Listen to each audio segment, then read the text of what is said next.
The year was 1981, and Uganda was still recovering from years of political instability. In the small village of Nsawo, families lived simple lives. They grew maize, raised goats, and gathered at the central market every week. Amina, a bright young woman of 19, had dreams of becoming a teacher. But soon a shadow fell over the village as strange illnesses began to claim lives. At first, no one understood what was happening. People who had been healthy suddenly grew weak. They lost weight rapidly, developed sores, and suffered from constant fevers. The village healer, Mama Jaja, tried her herbal remedies, but nothing worked. Even the local doctors were baffled. Soon funerals became more frequent, and fear spread like wildfire. When Kato, Amina's older brother, returned from Kampala, he carried with him an air of exhaustion. His once muscular frame had shrunk, and his deep laughter had turned into a persistent cough. The family was worried, but Kato insisted it was just stress.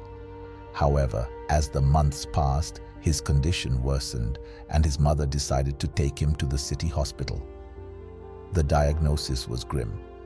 The doctor, an elderly man with a somber face, took Amina and her mother aside. "We are seeing more and more cases like Kato's," he explained. "It is a new disease. We do not know much about it, but it spreads in ways we are still studying." Word spread quickly. Kato had the disease. The village was divided. Some believed it was a curse. Others thought it was punishment for modern lifestyles. People began avoiding the Okafor family. Mothers warned their children to stay away. The shame was unbearable, and Amina saw how her brother's condition isolated them all. By the late 1980s, similar stories emerged across Africa. Reports from Zambia, Kenya, and South Africa spoke of entire villages losing their young men and women. Hospitals were overrun, and medical staff were overwhelmed. Governments struggled to respond, and many leaders refused to acknowledge the crisis. The stigma was deadly. Many who were sick avoided hospitals, fearing rejection. But amidst the despair, voices of hope rose. In Uganda, Dr. Musoke, a young physician, began studying patterns of infection. He realized that education was key. He gathered villagers and taught them the facts. HIV was not a curse, but a virus. It could be prevented. He urged for more testing and research, though many resisted at first. The 1990s saw a turning point. The world began paying attention. Organizations like the World Health Organization and UNAIDS joined African governments to fight the epidemic. However, treatment remained expensive, and only the wealthy could afford life-saving drugs.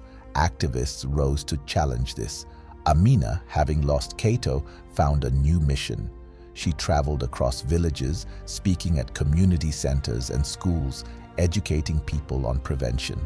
She met other activists who shared her vision, including South Africa's Gugu Dlamini, who was tragically killed for speaking openly about her HIV status. The fight was dangerous, but they refused to be silent. By the 2000s, progress was evident.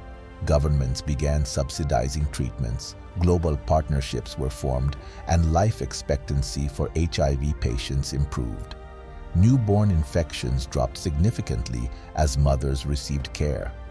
Amina, now a respected advocate, sat in a conference in Geneva, watching as world leaders promised continued support.